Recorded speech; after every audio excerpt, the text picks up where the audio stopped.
Bona tarda a tothom, moltes gràcies a la Carme per aquesta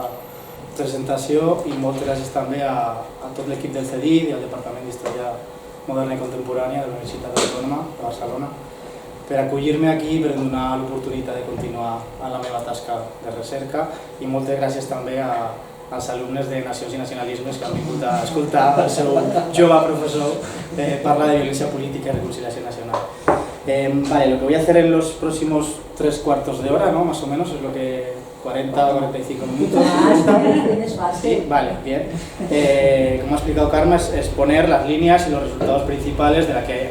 fue mi tesis doctoral, a la que dediqué 5 años de mi vida, que finalicé hace ya año y medio, pero en cuyos parámetros y cuyos planteamientos sigo trabajando y pretendo continuar trabajando en los próximos años. En líneas generales, lo que la investigación trató de mostrar es hasta qué punto la violencia política fue determinante en el proceso de cambio de la dictadura franquista a la democracia parlamentaria, entendiendo la violencia política como uno de los aspectos centrales de la transición. Es decir, que fue crucial no sola ni principalmente como práctica o como categoría concreta, sino especialmente, que es lo que trata la investigación, como imaginario y como referente simbólico que impregnó la vida política en su conjunto y que estuvo muy presente en las ideas, en los discursos y el comportamiento de los protagonistas del cambio, ¿vale? Para ello lo que hice fue analizar en la tesis doctoral 3 culturas políticas de izquierdas: la cultura política socialista, la cultura política comunista y la cultura política de la izquierda radical, la amplia cultura política de la izquierda radical. Hoy solo me voy a centrar en las 2 primeras, ¿vale? Que son también las que se van a plasmar en el libro de la tesis doctoral. También he venido un poco a hablar de mi libro, que saldrá después del verano, es decir, el socialismo y el comunismo, representado fundamentalmente por las organizaciones más representativas, que son el Partido Socialista y el Partido Comunista. La izquierda radical la dejamos para las preguntas finales, si queréis, o para otro momento. Vale, en primer lugar, si esto avanza... no. Seleccionar presentación ahora. Ahora sí, vale. Lo que voy a hacer es, para entender mejor el porqué de esta investigación y porqué de mi planteamiento, es hacer una breve explicación de cómo han ido evolucionando los discursos y las narrativas sobre la transición española y qué lugar o qué papel ha tenido la violencia política, o cómo se ha incluido el factor de la violencia política en las distintas narrativas que se han realizado sobre la transición española a la democracia. Como es bien conocido, como es bien sabido, hasta fechas relativamente recientes lo que ha predominado es lo que se ha denominado relato hegemónico, el relato principal o la narrativa principal, construida desde los años 80, sobre todo desde el ámbito de la ciencia política, de la sociología, también desde el ámbito periodístico, y con un gran apoyo institucional e interiorizado de manera bastante notable, bastante amplia, por amplias capas de la sociedad española. Un relato, en líneas generales, legitimador y defensor a ultranza de la transición, que tendía a subrayar el protagonismo de las élites políticas, económicas, etc. en el proceso de cambio, y a resaltar la moderación y el consenso de los actores políticos que participaron en él. Este relato, aunque es verdad que no niega la presencia de la violencia política, sí que la menciona, en las distintas obras representativas de este relato sí que se incluye el terrorismo, etcétera, etcétera, pero desde mi punto de vista, y no solamente desde mi punto de vista, este relato o estos relatos o estas narrativas han minimizado y han infravalorado el papel de la violencia política, y de hecho en algunas ocasiones han llegado a afirmar que la transición española fue una transición modélica en gran medida precisamente por lo pacífico de este proceso de cambio. A partir de los años 90 se puede hablar en cierto sentido, quizá con muchas comillas, de una cierta ruptura de este relato hegemónico que empieza a ser cuestionado. ¿Por qué empieza a ser cuestionado? ¿Cuáles son los elementos que permiten ese cuestionamiento del relato hegemónico? Pues en primer lugar, la vuelta del pasado, de la historia, al centro del debate político. Algo que se había excluido del debate político precisamente en los años de la transición, el hablar de la historia reciente de España sobre todo y hablar del pasado, con las campañas electorales de los años 90 y los años 2000 y con las victorias del Partido Popular y esa alternancia política en el gobierno del socialismo al Partido Popular, vuelve, como digo, el debate al centro de la arena política. También la irrupción del movimiento memorialista, tanto el llegado a las víctimas del terrorismo de ETA, sobre todo a partir del asesinato en el 97 de Miguel Ángel Blanco, como después el movimiento por la recuperación de la memoria histórica de las víctimas de la dictadura franquista, debates que se han abierto en Europa desde los años 80 sobre la memoria de las víctimas de procesos bélicos, dictaduras, genocidios, regímenes totalitarios, etcétera, etcétera. La Ley de Memoria Histórica de España del 2007, superada recientemente por la Ley de Memoria Democrática,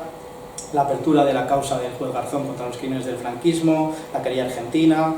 o una serie de consecuencias derivadas de la crisis económica del 2008, como puede ser el estallido del movimiento del 15 de mayo del 2011, la aparición de Podemos como partido político que hace una enmienda casi a la totalidad denominado de forma peyorativa régimen del 78, o la abdicación de Juan Carlos I en el mismo 2014. Todo esto, como digo, son factores que provocaron en su día, en las últimas décadas, un aumento del interés político, mediático y social sobre la transición española, y que, si bien en ocasiones, aunque pretendían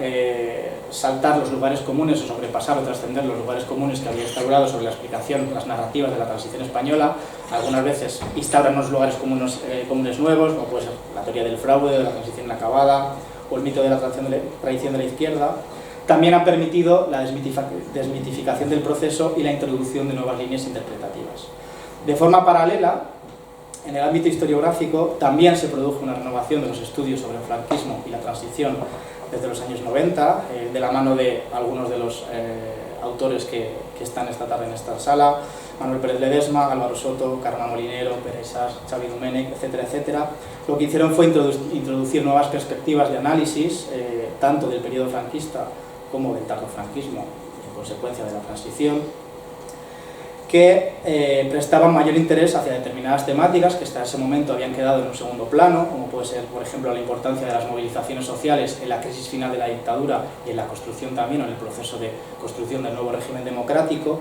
y la trascendencia, la importancia de los aspectos conflictuales que también envolvieron al proceso y que, como hemos dicho, los relatos que hasta ese momento habían predominado no habían prestado tanta atención, ¿no? En este marco, la violencia política es precisamente uno de los elementos que se rescatan de los marcos predominantes interpretativos y que es identificado en este momento como uno de los puntos oscuros de este periodo. Con lo cual, en este contexto de renovación de estudios historiográficos, de mayor interés político, social, mediático sobre la transición, se han ido publicando desde hace unos 15 años más o menos una serie de trabajos que han abordado de forma directa y de forma integral la cuestión de la violencia política en la transición española. Cito, por citar algunos, José Luis Piñuel, Mariano Sánchez Soler, Ignacio Sánchez Cuenca, Paloma Aguilar, Xavier Casals, Pau Casanellas, también presente aquí, David Ballester, Borja Rivera, y el que considero uno de los trabajos más importantes, si no el más importante, o que al menos a mí sí que me ha influido a la hora de realizar mi investigación y sí que ha tenido una trascendencia fundamental, la obra de la historiadora francesa, que también estoy seguro que todos conocéis, Sophie Davy, ¿vale? En definitiva, mi trabajo lo que pretende es continuar con esta tónica general del desarrollo de los estudios sobre la transición española, prestando una atención especial al fenómeno de la violencia política en este periodo. Bien, ¿cuál es mi propuesta de análisis, o cuál es mi marco teórico, mi marco interpretativo para acercarme a este fenómeno? Que hay muchas formas de acercarse al fenómeno de la violencia política en este periodo. Como digo, lo que pretendo es explicar la trascendencia de la violencia política en la transición a partir del estudio de su impacto en dos culturas políticas de izquierdas, como son el socialismo y el comunismo. Y lo que trata la investigación es de dilucidar la forma en que estas organizaciones, representantes de las culturas políticas, teorizaron los aspectos relacionados con la violencia política, en realidad desde el final de la Guerra Civil, nos remonta al final de la Guerra Civil, hasta el final de la transición democrática, la manera en que estas teorizaciones se plasmaron en los discursos y en las estrategias políticas, que en algunos casos constituyeron el eje central del planteamiento político general de estas organizaciones, y desentrañar en última instancia la forma concreta en que el discurso y la teoría se plasma en la acción política cotidiana, ya sea en la calle, ya sea a través de las instituciones, una vez que se van conformando las instituciones democráticas. Con todo ello, lo que pretendo, insisto una vez más, es mostrar cómo el factor de la violencia política fue un condicionante en absoluto secundario en el desarrollo histórico de estos partidos, especialmente en el periodo 1975-82, y puesto que condicionó este factor, este fenómeno, la propia acción política de los partidos, en definitiva el fenómeno condiciona en última instancia el proceso, el desarrollo político de la transición en su conjunto, ¿vale? Que es lo que pretendo demostrar. Lo cual constata también el carácter performático, relacional y conflictual que tiene la violencia política y que también han explicado autores pues como Chastity, Julio Aróstegui o Eduardo González Calleja. Como digo, a nivel teórico me baso en las explicaciones de Tilly, Aróstegui o Calleja para definir el concepto de violencia política, para definir y para trabajar con el concepto de cultura política, que lo entiendo como un discurso y práctica simbólica asociada a una tradición política concreta. Me baso en las investigaciones, en los trabajos de autores que Isai, Bernstein, Sirinelli, Baker o Ismael Saz. Y lo que propongo es lo siguiente. A mí cuando yo decía en los congresos predoctorales y demás que yo estudiaba violencia política, se me decía normalmente, pues tú estudias pues, a ETA, estudias a los Grapo, estudias la violencia policial, etcétera, etcétera, o como mucho estudias las víctimas, ¿no?, de esta violencia política. Pues se da por hecho que si tú trabajas violencia política, trabajas víctimas o trabajas victimarios. Yo lo que he pretendido es ir un poco más allá y tratar de ver otras zonas, otros espacios y cómo opera la violencia política en estos espacios, en estas zonas, que no son directamente ese binomio víctima-victimario al que me acabo de referir. Con lo cual lo que trato es ver cuál es el conjunto de sujetos sociales y políticos que están afectados y que están interpelados por la violencia política, ¿vale? En el caso del terrorismo, una crítica que una vez se me ha lanzado, esto es evidente puesto que el terrorismo, el objetivo fundamental de la violencia terrorista es la víctima vicaria, ¿no?, que se suele explicar. El objetivo no es directamente la víctima directa del atentado terrorista, el asesinato en concreto, sino el conjunto de la sociedad que pretende transformar y que pretende modificar. Pero en otras dinámicas de violencia política este aspecto no está tan claro. Por ejemplo, en la violencia policial, en la violencia reactiva del terrorismo de extrema derecha, o en ese factor que también incluye la tesis doctoral del golpismo como gran sombra que operaba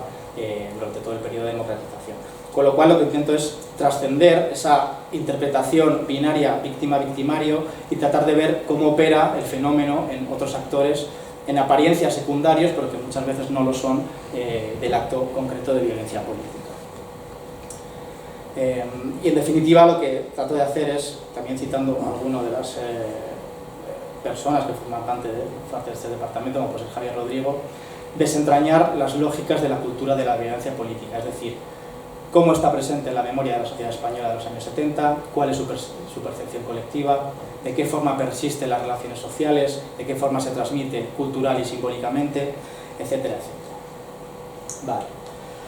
Respecto a la metodología y fuentes, muy rápido, lo que hice en la investigación y lo que continúo haciendo, ahora no en la izquierda sino en la derecha, como ha dicho Karma, es pues, investigar la documentación interna, orgánica de las distintas organizaciones estudiadas, del PC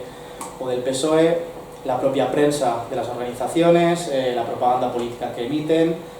y todo ello contrastado con la prensa generalista, que es un recurso bastante a mano que tenemos todos los historiadores y historiadoras para trabajar con él. Y todo ello contrastado con una serie de entrevistas personales, utilizando la historia oral en un objeto de estudio, de investigación de historia reciente, pues creo que es imprescindible incorporar las entrevistas personales para poder extraer matices que a veces no podemos sacar de los documentos de las fuentes primarias. ¿Vale? Bueno, respecto al Partido Socialista, lo fundamental fue la investigación en la Fundación Pablo Iglesias, especialmente el fondo de la Comisión Ejecutiva Federal, para poder consultar todas las actas del Partido Socialista en los años 70 y principios de los 80, además de su prensa,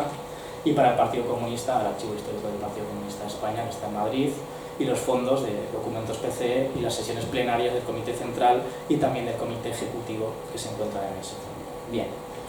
Hecho esta presentación teórica, metodológica, etcétera, etcétera, voy a pasar ya a la explicación concreta de lo que trato de plantear en la tesis doctoral, que como digo se publicará en forma de libro dentro de unos meses y que en definitiva sigue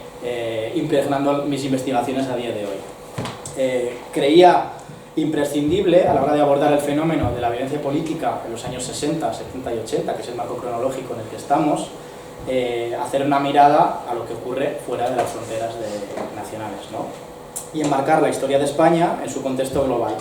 Es decir, establecer un elemento comparativo y desmontar de algún modo cierta narrativa o cierta idea relativa a una supuesta excepcionalidad española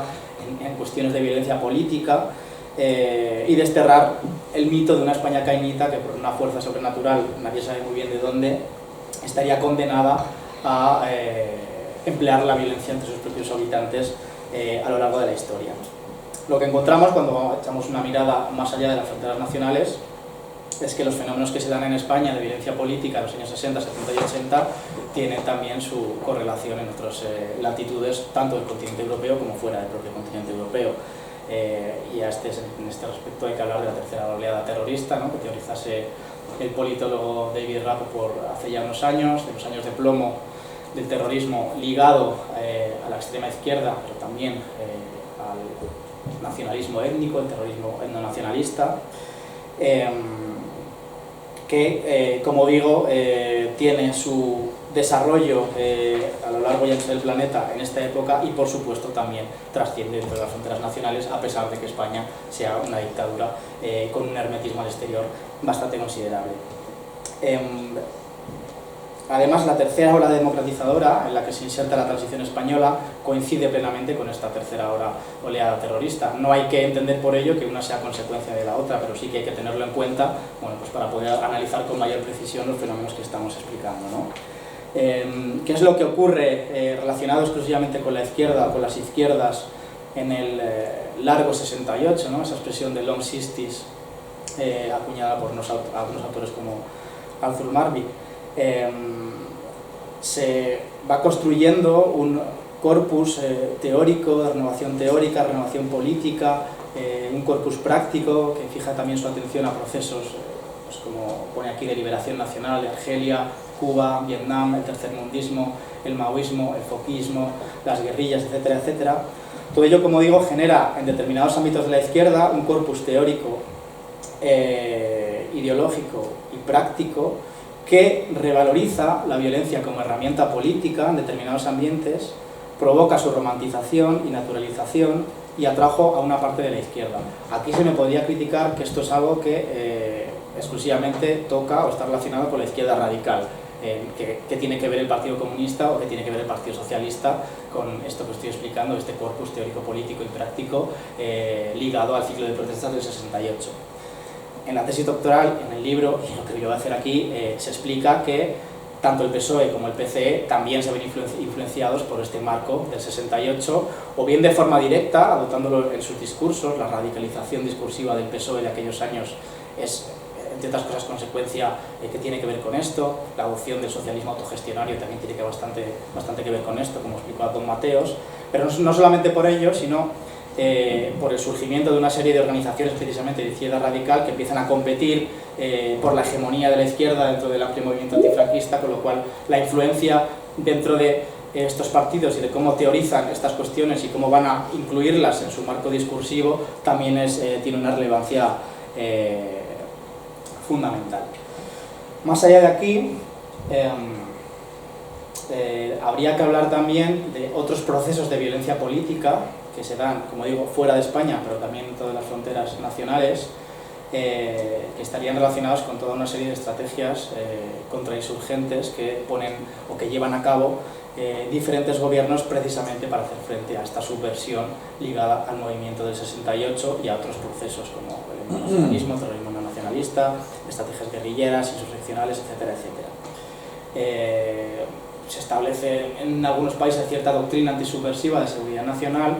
que opera de forma paralela con la aparición de un terrorismo negro, de una internacional negra, de una serie de grupos ligados a la extrema derecha, al neofascismo, bien reaccionarios o bien vigilantistas, son dos conceptos que igual no viene a cuento explicar aquí, pero que tienen sus matices distintos, que también operan en todo este contexto, ¿no? Y yendo dentro de las fronteras nacionales, España tenía una particularidad que opera evidentemente de una forma clara, que es que era un régimen dictatorial, en esencia represivo, en esencia violento, que lo que hace es potenciar precisamente algunas dinámicas de clandestinidad y violencia, ya sea de forma directa, como concreción práctica, como de forma retórica o discursiva, que, como digo, no solamente afecta a la izquierda radical, como podríamos pensar en un primer momento, sino que también afecta al Partido Socialista y al Partido Comunista. Analizando, ya yendo a lo más concreto, el ciclo de violencias de la transición española. En los estudios sobre violencia política en la España contemporánea se han identificado determinados ciclos de violencia concretos: la violencia con pulsiones de la Segunda República, la guerra civil, la represión franquista, el amplio ciclo de terrorismo no nacionalista, y hay autores que identifican a la transición como un ciclo de violencias en sí mismo, ¿vale? Sofía Baví, por ejemplo, es lo que hace en su libro. Ella identifica determinadas o distintas fases, distintos periodos, distintos ciclos de violencia política diferenciados dentro del periodo 75-82, identifica 3.200 hechos violentos, que ella misma dice que no serían sino un mínimo de un total presumiblemente superior, y 714 víctimas mortales, 536 por violencia contestataria, tanto de extrema izquierda como de extrema derecha, como de grupos endonacionalistas, y 178 por violencias de Estado. ¿Qué quiere esto decir? ¿O qué viene a demostrar? Que la cotidianidad y la centralidad del fenómeno de la violencia política en este periodo es indiscutible, y que no nos encontramos prácticamente dentro de los 365 días de un año ni un solo día en el que no haya una efeméride de algún atentado de trascendencia superior o algún asesinato. De hecho, hoy, por ejemplo, 9 de mayo, se cumple 46 años del asesinato de José María Bultó, aquí en Barcelona, por parte de l'Época, con el método que seguramente conoceréis de adosar un explosivo al cuerpo del empresario como método de ecuación para pedirle una cantidad de dinero, que explosionó y que acabó con la vida de esta persona, y que al año siguiente se repetiría en enero y causaría la muerte del exalcalde de Barcelona, Joaquín Viola, y de su mujer. Esto simplemente es un ejemplo para mostrar cómo cualquier día que me hubiese tocado exponer aquí este seminario podría haber cogido alguna efeméride relacionada con la violencia política, lo que demuestra una vez más la cotidianidad y la centralidad de este fenómeno. Hay dos precisiones más que quiero hacer al respecto de este análisis del ciclo de violencias de la transición que hace Sofía Baví. Lo primero, subrayar el peso que tiene ETA y que ningún investigador puede dejar de lado cuando se mete a investigar, cuando se mete a analizar la cuestión de la violencia política y la transición, puesto que ETA es la causante de 354 víctimas mortales entre el 75 y el 82, es decir, más de la mitad del total de esos 714 muertos, pero no solamente a nivel cuantitativo, sino también a nivel cualitativo, y una serie de características que hacen del fenómeno del terrorismo no nacionalista vasco especial, puesto que logró generar una comunidad sociopolítica de apoyo impensable en cualquier otra región de España. Y por último, esta precisión que quería hacer también a lo que dice Baví es señalar o subrayar la importancia del factor golpista, que muchas veces también se excluye o se deja de lado en los análisis de la violencia política en la transición. Yo entiendo que es fundamental esa amenaza continua de una posibilidad de pronunciamiento militar como violencia contenida, como violencia amenazante, puesto que también condiciona, como veremos, de una forma en ocasiones muy determinante las estrategias y los discursos políticos de las organizaciones analizadas. ¿Qué hay que tener en cuenta también cuando uno se mete a abordar este fenómeno en los años 70 y 80? Pues tratar de ver cuál era la actitud, cuál era el comportamiento, cuál era el pensamiento de la sociedad española de los años 70 al respecto de este fenómeno, ¿no? Lo que se constata con esos estudios, distintos estudios sociológicos realizados de forma coetánea a la transición, o estudios que se han hecho posteriores ya más en profundidad de las actitudes de la sociedad española en esta época, se identifica una preferencia de la población por el orden y la seguridad por encima de la democracia y la libertad, y una clara tendencia a la moderación, que lo que provocó de forma clara fue el rechazo a la violencia y eventuales escenarios o situaciones conflictivas que pudieran desembocar en estallido abierto de la violencia. Lo que se tradujo, de facto, en el alejamiento de la gran mayoría de la sociedad española, si exceptuamos una vez más al País Vasco, de aquellas posturas o opciones políticas que pudieran acercar al país por sus planteamientos, por sus estrategias o por su propia simbología a una situación de estallido abierto de la violencia. ¿Cómo se llega a una sociedad con esta tendencia a la moderación y con este rechazo tan tajante de la violencia? Evidentemente por el efecto de 40 años de una dictadura, como digo, en esencia violenta y represiva, y también por la operatividad de una memoria traumática de lo ocurrido en España en los años 30, tanto durante el periodo republicano como sobre todo especialmente durante la Guerra Civil y después de la guerra civil. Es decir, la memoria traumática no lo he estudiado yo, lo he estudiado otros autores como Paloma Aguilar. En los años de la transición fue fundamental, y saco aquí a colación puesto que también influye de forma determinante en los discursos y estrategia política de los partidos. Con lo cual se llega a la conclusión, si se está de acuerdo con lo que acabo de decir, que la sociedad fue la que marcó las posibilidades de lo políticamente factible. La transición se hizo como y hasta donde la sociedad quiso y dispuso, una frase de Ismael Saz, con lo cual en este marco la radicalidad y la violencia política quedaron totalmente excluidos, y todas las organizaciones políticas que quisieran tener un peso o que quisieran tener una relevancia en este juego político que se abre a partir de la muerte de Franco en el 75, tenían que tener muy en cuenta y tenían que tener muy interiorizado, como así lo hicieron tanto el PSOE como el PCE, todos estos preceptos. Bien, yendo ya a los estudios de caso concreto, es decir, al análisis directo de cómo opera todo lo anterior que acabo de decir, todo este planteamiento, este marco y este contexto que acabo de plantear de forma concreta en el Partido Socialista y en el Partido Comunista, hay que empezar subrayando una vez más que las dos organizaciones afrontaron el proceso de transición excesivamente marcados por la guerra civil y por la posterior represión franquista. En el caso del Partido Socialista,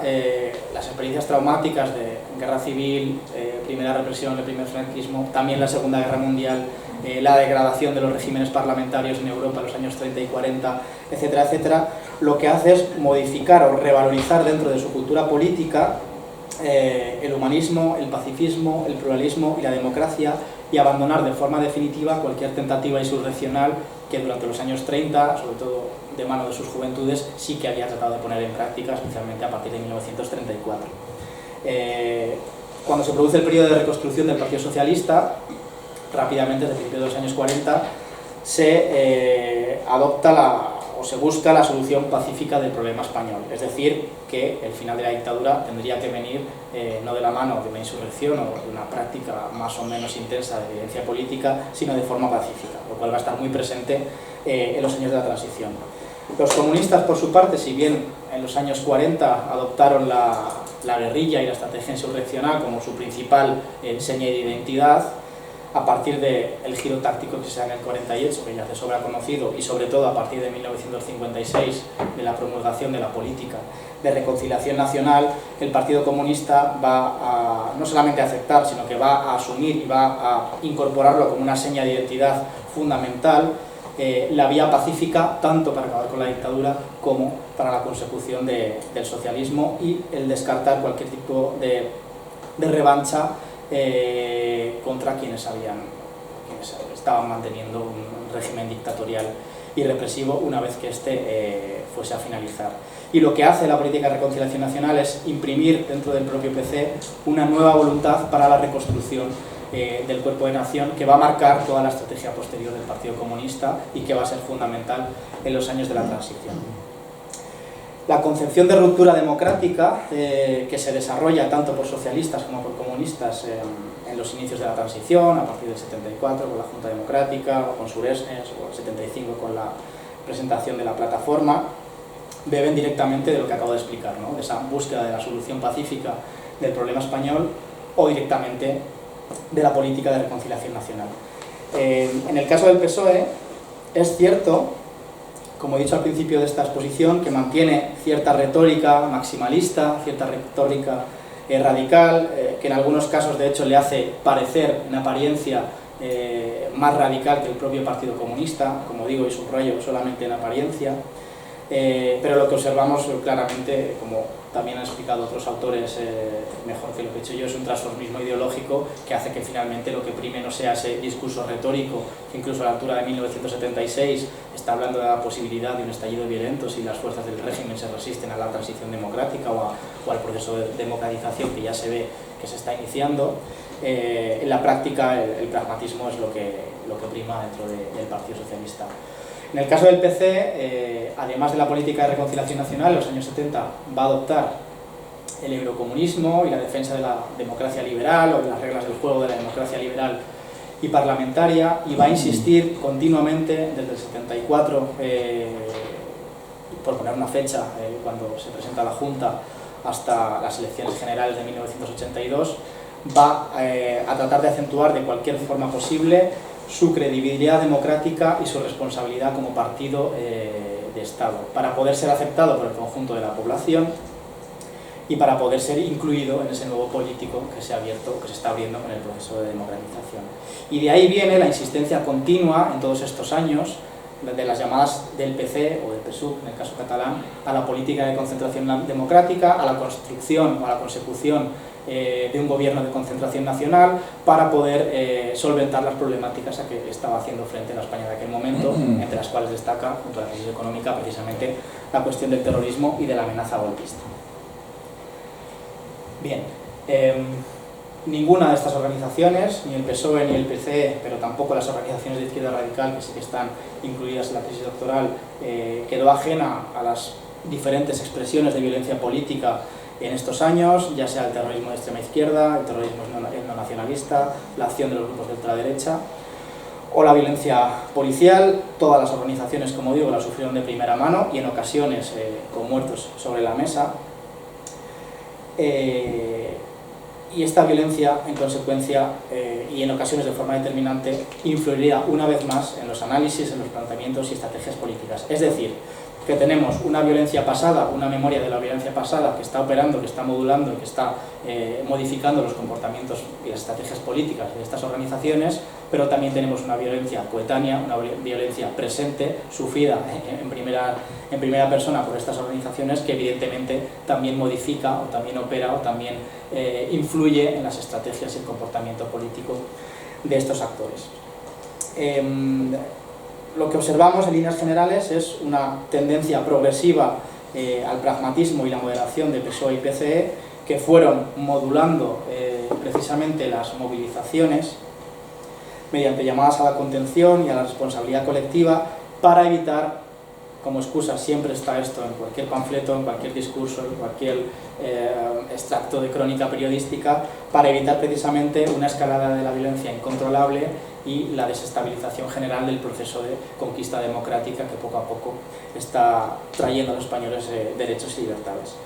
En los casos, ya yendo a los casos concretos de los distintos actores victimarios de la violencia ultra y policial, lo que observamos es que la institucionalización de estas formaciones lo que acabó provocando es una subordinación de la protesta callejera a las dinámicas parlamentarias, lo que como contrapartida llevó a desarrollar un notable esfuerzo con propuestas legislativas y con reformas institucionales encaminadas a suprimir tanto la violencia ultra como policial y abandonar consignas que hasta principios de 1977 se habían mantenido, como la disolución de los cuerpos represivos. Tanto en el PSOE como en el PCE se va a desarrollar un interés bastante agudo por desarrollar una nueva concepción de seguridad ciudadana y de orden público y desarrollar unas propuestas propias de reestructuración o de renovación y de modificación de los aparatos policiales. En el caso del PSOE en concreto lo hará no solamente como propuesta a los gobiernos de turno de la UCD, sino como preparación propia para cuando le toque hacer el ejercicio de gobierno al que durante toda la transición el PSOE intenta acceder. También se observa un paulatino, un creciente acercamiento y una creciente solidaridad precisamente con los diferentes miembros de los cuerpos policiales o de las Fuerzas Armadas que son asesinados principalmente por ETA y por los Grau. Precisamente esta cercanía o este interés por estrechar las relaciones y por realizar cada vez mayores fuerzas de solidaridad para con estos colectivos golpeados por la violencia terrorista es uno de los elementos que utiliza, por ejemplo, el Partido Comunista para demostrar su credibilidad democrática, para demostrar su responsabilidad y para poder ser aceptado por el conjunto de la población, para poder acceder a cuotas de poder, incluso cuotas de gobierno a las que está aspirando. Respecto a la violencia relacionada con el terrorismo de extrema izquierda, sobre todo con el terrorismo etnonacionalista de ETA, hay que hablar en primer lugar, de la postura que tenían no solo PSOE y PCE, sino el conjunto de organizaciones antifranquistas durante la dictadura. Durante la dictadura lo que primaba era una crítica estratégica o una crítica táctica a los atentados de ETA o atentados del FRAP o de otros organizaciones o pequeños grupúsculos que llevaban a cabo algún tipo de acción armada contra la dictadura. Pero no observamos en ningún documento ni interno ni externo, prácticamente ninguna reflexión ética sobre el posible problema de terrorismo que pudiera generar. Es decir, no hay una visión de que lo que se está realizando contra la dictadura en los años posteriores pueda llegar a suponer un problema para el inminente proceso de construcción de un nuevo régimen político distinto al de la dictadura. Lo que privaba, de hecho, era la solidaridad antirrepresiva, como ponen en la diapositiva, frente a los militantes represaliados, el mayor ejemplo, los fusilamientos de septiembre del 75, y una crítica a la violencia como la generadora del conjunto de violencias. No hay una reflexión sobre qué puede acarrear la pervivencia o la persistencia de estos fenómenos de violencia política una vez que termine la dictadura, que en estos años ya a mediados de los años 70, con la muerte del dictador, se ve inminente. Esto, en cierto modo, hipoteca hasta cierto punto la respuesta posterior que se da a la violencia terrorista, pero desde 1977, entre el 77 y el 78, que también coincide de hecho precisamente con la intensificación de la violencia terrorista que alcanza en estos años finales de los años 70 sus mayores cuotas no vistas hasta el momento, sí que observamos una transformación en las actitudes de estas dos organizaciones frente a esta problemática. Y de hecho van a ser dos de las organizaciones que mayor firmeza antiterrorista van a mostrar durante los años de la transición y que se van a destacar, sobre todo en el caso del Partido Comunista o del EPK, del Partido Comunista de Euskadi, como los pioneros en la movilización social contra ETA. En el caso del Partido Socialista van a ser precisamente sus responsabilidades institucionales en el Consejo General Vasco a partir de febrero de 1978 lo que le lleve a adoptar una reflexión mucho más en profundidad, mucho más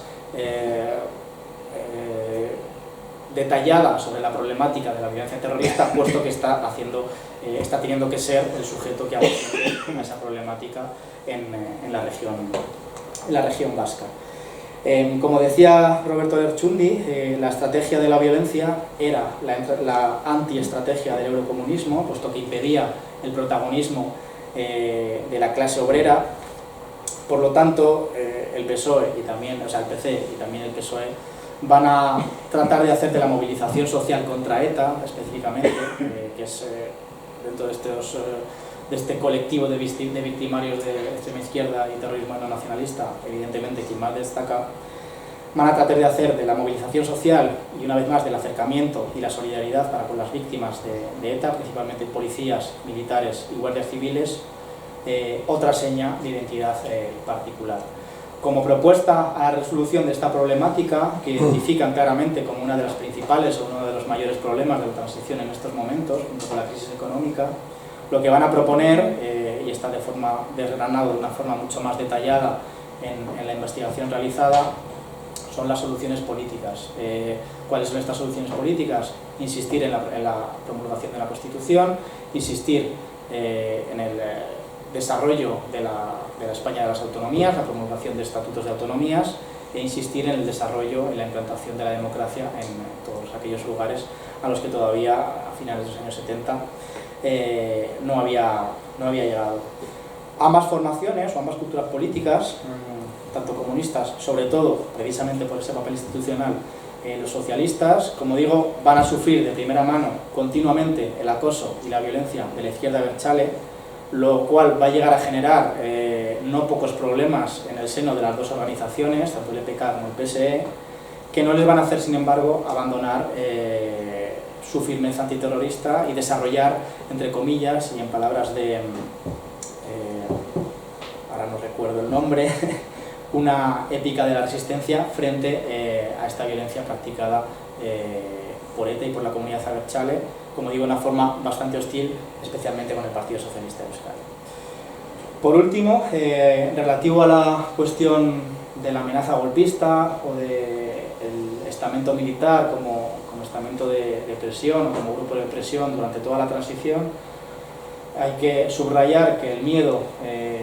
o más que el miedo, el temor a una regresión política estuvo presente en todo momento y por tanto una vez más condicionó a todos los actores políticos durante la transición. En el caso del Partido Comunista es claro, Carrillo insiste una y otra vez, o Carrillo menciona una y otra vez en todos sus discursos, en todos sus escritos, tanto coetáneos como a posteriori, en que su política de concentración democrática era imprescindible para evitar precisamente la amenaza golpista y que la justeza, estas son palabras del propio Carrillo, de la política de reconciliación nacional es lo que evita que el golpe de Estado del 23 de febrero de 1981 desencadene en una instauración de un régimen represivo en línea con cómo había sido los 40 años previos y que tire por tierra todos los avances y todas las conquistas que hasta ese momento se habían llevado a cabo. Como digo, la amenaza golpista es el argumento fundamental, o uno de los argumentos fundamentales, por dejarme un poco cubiertas las espaldas, de justificación del Partido Comunista de su política de concentración democrática. Es decir, tratar de llegar a consensos, tratar de llegar a acuerdos y tratar de llegar a una concentración democrática y gobierno de salvación nacional para evitar escaladas de la violencia y en última instancia el estallido o la consecución de un pronunciamiento militar. En el caso del Partido Socialista, el 23 de febrero de 1981 también evidencia el impacto de esta violencia contenida o amenazante en el desarrollo de esta organización, puesto que pone fin a la ruptura del consenso que desde finales del 78 había mantenido. A finales del 78 el PSOE rompe esa política de consenso que había primado los 2 años anteriores o el año y medio anterior y se lanza a una guerra abierta con la UCD, especialmente en la figura de Adolfo Suárez, contra quien, como sabéis, lleva a cabo una moción de censura, etcétera, etcétera, para desgastar al gobierno y demás. Tras el 23 de febrero, el PSOE da una vuelta a esa política y llega a ofrecerse a la UCD para un gobierno de concentración, un gobierno de coalición, de concentración nacional, de salvación democrática, como queramos llamarlo. La UCD rechaza esa propuesta del Partido Socialista, pero el PSOE, aunque es rechazada su propuesta, en los meses posteriores llegará o tratará de llegar a acuerdos con el gobierno, con la UCD, en materia de construcción autonómica, como la LOAPA, relativos a la entrada de España en la OTAN, acuerdos en la lucha antiterrorista o acuerdos económicos como el Acuerdo Nacional de Empleo, que están muy influenciados una vez más por ese temor que había generado el golpe de Estado del 23 de febrero de 1981. Por último, algo que también es evidente, pero aunque hay muchas cosas que puedan parecer obvias, conviene subrayarlas y conviene apuntarlas porque no son así por ciencia infusa, sino que tienen unas explicaciones. Tanto PSOE como PCE, tras el 23 de febrero, cierran filas en torno a la monarquía, revalorizan la Constitución y la democracia, se lanzan a la calle a hacer campañas con financiación bastante sustancial en la defensa de la democracia y en defensa de la Constitución, y aceptan en última instancia que se puedan promulgar determinadas barreras defensivas, como pongo ahí entrecomillado, como pueden ser, por ejemplo, las leyes de alarma, excepción y sitio, que aunque cercenen determinados derechos y libertades de los ciudadanos, sean, como digo, insisto, barrera para frenar un nuevo intento de golpe de Estado y una regresión en las conquistas democráticas. Bien, ya voy a las conclusiones, por lo cual voy a estar entre 45 o 50 minutos, lo que más o menos me habíais dicho. Conclusiones generales. Es evidente que tanto la violencia pasada, es decir, la memoria de la violencia pasada de los años 30, de la guerra civil, de la dictadura, la represión, etcétera, etcétera, como la violencia contemporánea al proceso de transición, fue un elemento consustancial al mismo, que estuvo presente de principio a fin como práctica concreta, pero también como elemento simbólico y como imaginario que modificó, que moduló o que impactó de una forma muy determinante en la identidad, en los planteamientos políticos, en las estrategias de las organizaciones que hemos analizado, ¿vale? A lo que concluyo, o una de las propuestas que aparecen en las conclusiones es que, haciendo un paralelismo con la tesis de Santos Juliá sobre echar al olvido la cuestión del pasado durante la transición democrática, yo afirmo que para echar al olvido la violencia como herramienta política, cosa que sin ningún género de dudas ocurrió en líneas generales, una vez más exceptuando la región vasco-navarra, en el conjunto del país, esta, es decir, la violencia política, había tenido que estar previamente presente de una forma considerable, tanto en la práctica como en la reflexión y el debate generados. Es decir, que la violencia política se deja de lado de forma definitiva del discurrir o del hacer político en España en los años 70, precisamente porque la violencia política está presente de una forma considerable. De ahí la importancia de realizar estudios, o de continuar realizando estudios que trasciendan o que traten de ir más allá de ese binomio, de esa relación dual víctima-victimario, y que traten de ver cómo opera la violencia política y cuáles son los mecanismos de impacto de la violencia política en el conjunto del cuerpo social, en los testigos, en el tercer actor, en las zonas grises, como queramos llamarlo, ¿no? Pero en definitiva, no prestar atención solamente como hacen la mayoría de estudios que hay sobre determinados víctimas o victimarios de violencia política, no prestar atención, como digo, en la víctima o en el victimario, en el colectivo victimario, en el colectivo de víctimas, que también es necesario, sino también realizar investigaciones que traten de ir más allá y que traten de ver cuáles son los mecanismos de operatividad de este factor. En definitiva, lo que entiendo es que la violencia se constituye en los años de la transición como un actor político fundamental, sin el cual no es posible comprender el comportamiento de determinados actores políticos y por tanto no es posible comprender el desarrollo final del proceso de democratización, ¿no? La violencia modula actitudes, modera comportamientos, influye, como digo, en los protagonistas del cambio y por lo tanto influye en el conjunto del desarrollo mismo del cambio político. Las últimas conclusiones, una vez más, subrayar la excepcionalidad vasco-navarra, es decir, que tanto a nivel cuantitativo ETA es la causante de más de la mitad de víctimas mortales del conjunto de violencias políticas que operan, o de expresiones de violencia política que operan en la transición, pero es que también a nivel cualitativo en el País Vasco y Navarra se genera una comunidad de apoyo que nutre, que permita que se mantenga en el tiempo, hasta inicios del siglo XXI, el terrorismo practicado por ETA. Sin tener en cuenta esto, y sin darle la importancia que creo que tiene, cualquier estudio que vaya a abordar el fenómeno de la violencia política y la transición, en líneas generales, creo que adolece de una problemática si no se ha incorporado esta interpretación. Todo esto lo que viene a decir es que aquellos relatos que han hablado, que cada vez menos y cada vez están más desmontados precisamente por la historiografía, entre otros, pero fundamentalmente por la Academia Historiográfica, como digo, los relatos que hablan de la transición pacífica no son exactos, son totalmente incorrectos, no solamente porque a nivel cuantitativo las cifras que ya hemos dado sean considerables, sino porque a nivel cualitativo, cómo opera ese factor tiene una importancia que para nada es desdeñable. Esto no convierte, esto es una advertencia que hace Sofía Gaví, que yo me la apropio también aquí, no sin citarla, no convierte, no hay que entender que, puesto que no es una transición pacífica, se convierte en una transición violenta, ¿no? Una cosa no implica la contraria, pero bueno, hay que tenerlo en cuenta y hay que incorporarlo en los estudios sobre la transición de forma más contundente que lo que se ha solido hacer hasta hace más o menos 10-15 años. Mi investigación creo que permite la apertura de nuevas líneas de investigación, puesto que es lo que yo estoy tratando de trabajar, ¿no? Ver cómo opera este fenómeno de la violencia política en la acción política de gobierno de los distintos gobiernos de la Unión de la OCDE, ver cómo opera también en otras culturas políticas, como digo aquí solo he explicado del Partido Comunista y del Partido Socialista, en la tesis se trabaja la izquierda radical, también trabajé en el movimiento libertario, aunque todavía no ha sido expuesto en ningún espacio, pero también convendría ver, bueno, pues cuál es o cómo opera todo esto que yo he explicado aquí para las culturas políticas republicanas, por ejemplo, para las culturas políticas de la derecha en sus diferentes expresiones o en sus diferentes organizaciones políticas, etcétera, etcétera. Y por último permite continuar, no completar definitivamente, sino continuar desarrollando a nivel más genérico los estudios sobre